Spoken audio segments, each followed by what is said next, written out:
Compatriotes du web, yo, ici Alexandre, ex-ancel de Geek de Brousse, pour un nouvel épisode de l'émission Créapreneur, l'émission qui parle de créativité et d'entrepreneuriat en Afrique francophone. Non, il n'y a toujours pas de vidéo, parce que la logistique pour installer la caméra et la lumière chez moi actuellement, c'est n'importe quoi. Et ça tombe bien parce qu'on va parler de productivité. Par quoi je commence? Par une étude, on va parler chiffres. Une étude réalisée par Stanford sur 16 millions de travailleurs pendant 9 mois a révélé que le travail à domicile augmentait la productivité de 13%. Cette augmentation des performances était due à un plus grand nombre d'appels par minute, attribué à un environnement de travail beaucoup plus calme et plus pratique, et à un plus grand nombre de minutes de travail par poste en raison de la diminution des projets et des jours de maladie. Dans la même étude, les travailleurs ont également fait état d'une plus grande satisfaction au travail et des taux d'attrition, c'est-à-dire le taux de perte de clients, de followers, ce genre de choses, qui a été réduit de 50%. Selon une enquête de Connect Solutions, 77% des personnes qui travaillent à distance, au moins quelques fois par mois, affichent une productivité accrue. 30% d'entre elles, en fait, faisaient plus de travail en moins de temps, et 24% faisaient plus de travail dans le même laps de temps. En gros, laisser les employés travailler à domicile est la crainte de nombreuses entreprises qui pensent qu'ils seront moins productifs. Ce n'est pas entièrement faux. À la maison, il est facile de se laisser distraire, de procrastiner ou de fournir moins de travail que ceux qui travaillent au bureau. Mais cette étude a aussi révélé des résultats intéressants comme quoi, lorsque le travail est plus créatif, on est encore plus productif. En bref, moins on impose de contraintes à une tâche, plus vite on la termine. Et c'est encore plus vrai depuis le Covid. Le travail à domicile est devenu plus facile et les logiciels de communication se sont améliorés. Les rapports d'enquête menés au cours des 2 derniers mois de l'étude que j'ai sous la main montrent que le travail à domicile produit une meilleure rotation des projets et augmente la productivité. Le site Great Place to Work a comparé la productivité des employés de mars à août 2020, l'année dernière. Les 6 premiers mois des commandes à domicile et à la même période les 6 mois en 2019, donc l'année précédente.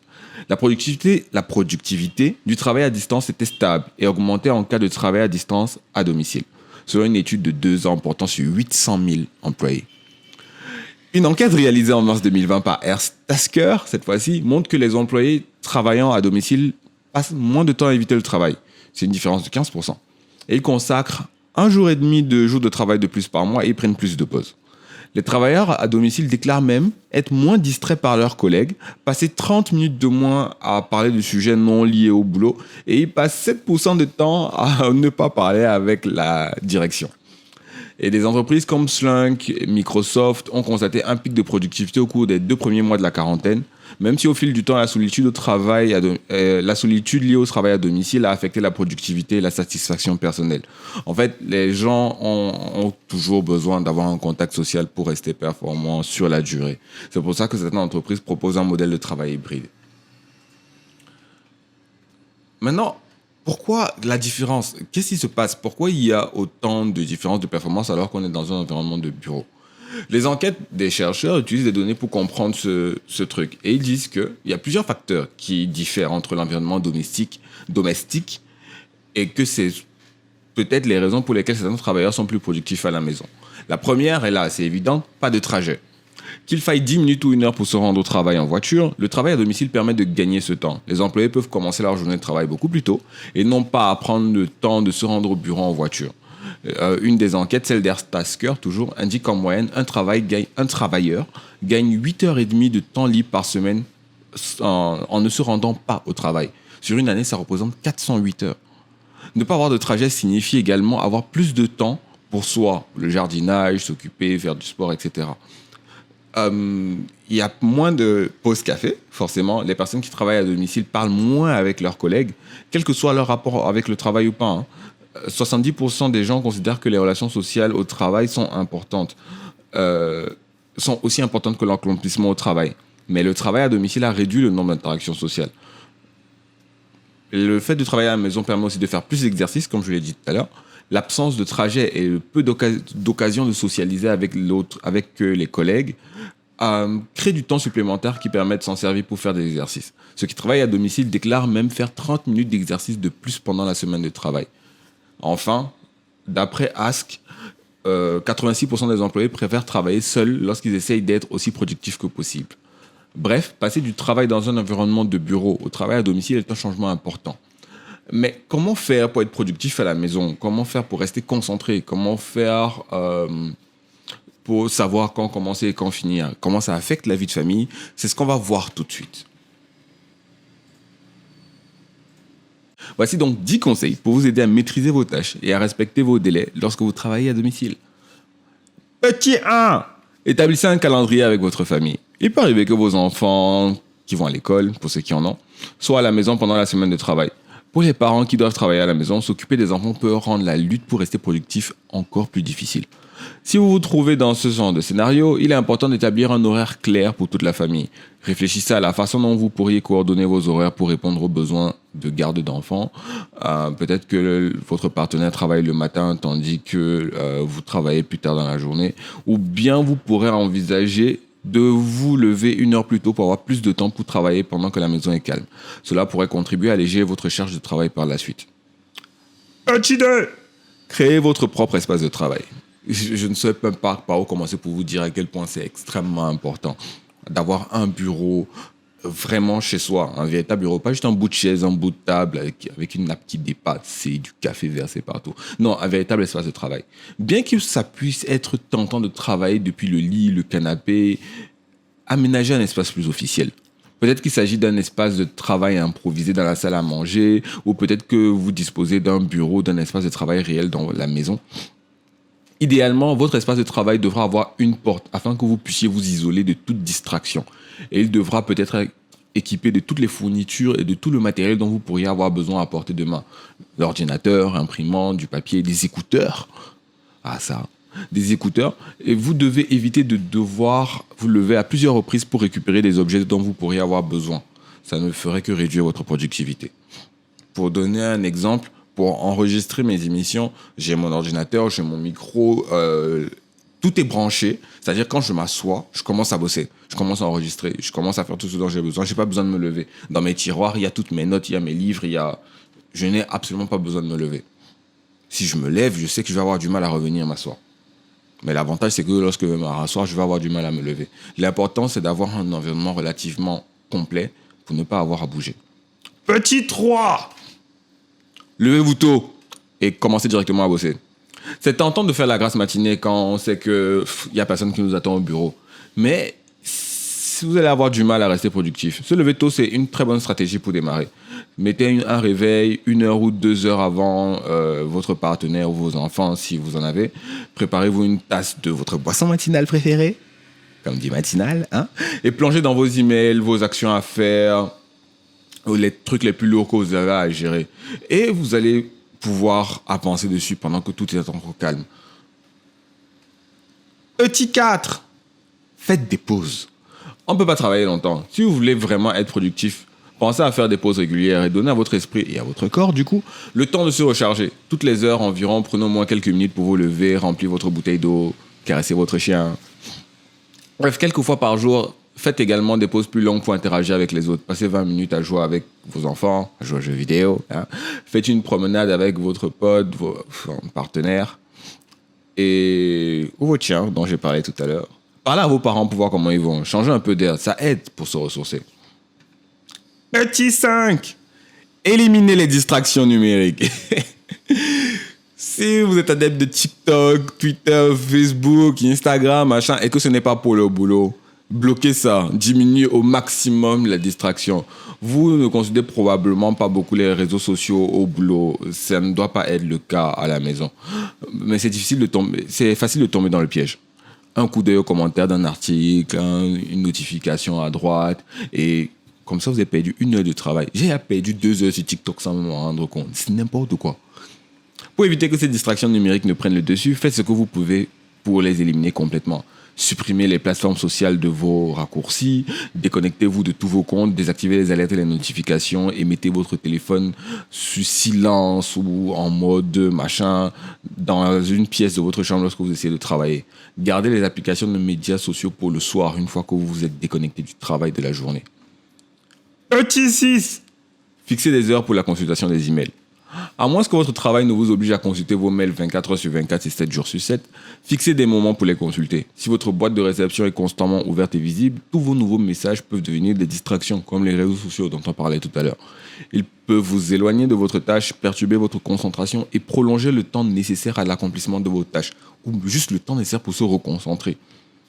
Il peut être donc plus efficace de s'occuper de son courrier électronique une seule fois. Je fais donc mon ouverture de mail le matin et le soir. Petit 7. Faites une liste de choses à faire chaque jour.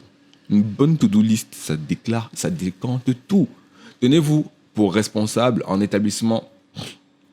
Soyez responsable en établissant une liste quotidienne des tâches à accomplir. À la fin de chaque journée de travail, notez une liste de tâches pour le jour suivant en détaillant ce que vous devez faire et à quelle heure. Vous devez également inclure les réunions ou les appels auxquels vous participez. L'objectif est de faire apparaître cette liste dès que vous vous connectez le lendemain matin pour vous aider à prendre un bon départ. Si vous ne pouvez pas, demandez de l'aide. Moi, j'ai demandé de l'aide et j'ai quelqu'un qui m'aide à faire mes to-do list. Ça sauve la vie. C'est petit 8. Soyez multitâche tant que vous le pouvez. Vous aurez d'autres tâches à accomplir tout au long de la journée si vous travaillez à domicile. Vous devrez peut-être vous occuper de la maison, faire la vaisselle, la lessive, les enfants, bref, toutes ces choses. Pour ne pas vous laisser distraire, trouvez des occasions de faire plusieurs choses à la fois lorsque vous le pouvez. Et si vous devez vous lever et remplir votre tasse de café, profitez-en pour passer le balai à un moment donné. Tu es en train de passer vers la cuisine, lance les habits dans la machine à laver si tu as une machine à laver. Bref, faites le. Multitâche, c'est bien. Multitâche, c'est bien. Petit 9, un truc qui est super intéressant. Essayez de préparer vos repas à l'avance. Surtout si vous êtes dans un environnement où il n'y a pas de restauration rapide à côté. Vous ne pouvez pas. Lorsqu'on travaille à domicile, la responsabilité des repas, c'est la vôtre. Je veux dire, il n'y a pas de cantine, il n'y a pas de fast-food à côté. Et parfois, vous êtes le responsable de repas de la maison si vous vivez avec des personnes et que c'est votre tâche. Et que, par exemple, il n'y a personne d'autre pour venir et que vous n'avez pas les moyens de prendre un cuisinier. Préparer les repas en avance, c'est un excellent moyen de ne pas vous laisser submerger par les tâches de cuisine en pleine journée. Vous pouvez utiliser le dimanche pour préparer quelques repas et répartir la nourriture dans des contenants, le mettre dans des bols, Tupperware et consorts. Cela vous évite de vous arrêter de travailler à préparer des repas à la demande pendant la semaine. Ça fonctionne bien lorsque vous avez suffisamment d'organisation et aussi s'il y a d'autres personnes qui vivent dans la maison. Car tout le monde n'a pas fait en même temps. 10. Enfin, organisez des heures de bureau au possible. Si votre employeur vous le permet, fixez des heures précises pendant lesquelles vous serez disponible, par téléphone, par courrier électronique, en ligne, avec eux. Il est important d'accomplir votre travail professionnel, mais il est aussi essentiel d'avoir le temps de vous détendre, de profiter de vos proches et de vous relaxer. Assurez-vous de fixer des limites raisonnables, tant sur le plan professionnel que sur le plan personnel. En fixant ces horaires de disponibilité, vous êtes mentalement beaucoup plus concentré et disponible et beaucoup plus capable de gérer ce genre de choses. J'ai eu la chance d'avoir la possibilité d'aménager ces heures avec l'agence avec laquelle je bosse, Beamster. Il était extrêmement compréhensif lorsque j'ai expliqué les limites que j'avais besoin d'installer avec eux afin de pouvoir me concentrer sur le travail. Parce que lorsque j'étais interrompu pendant le process, je sortais complètement du truc et revenir était compliqué. Le directeur créatif de l'agence aussi m'a beaucoup supporté dans ce processus d'établissement des heures lorsqu'on a commencé à travailler à distance. Donc c'est vital.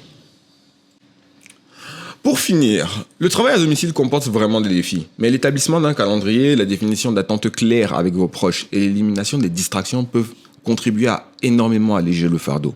Si vous travaillez à domicile, assurez-vous d'avoir votre matériel de bureau à la maison et assurez-vous aussi de le signaler si vous avez une assurance qui concerne votre habitation, afin que s'il y a le moindre sinistre, que vous soyez couvert. Ça a l'air de rien comme ça, mais ça sauve la vie en cas de souci.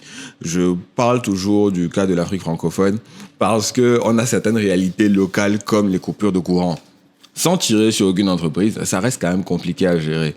Et avoir une assurance matérielle qui couvre les accidents, qui couvre les besoins, c'est toujours bien de l'avoir et surtout qu'elle prenne en compte les réalités de vos activités.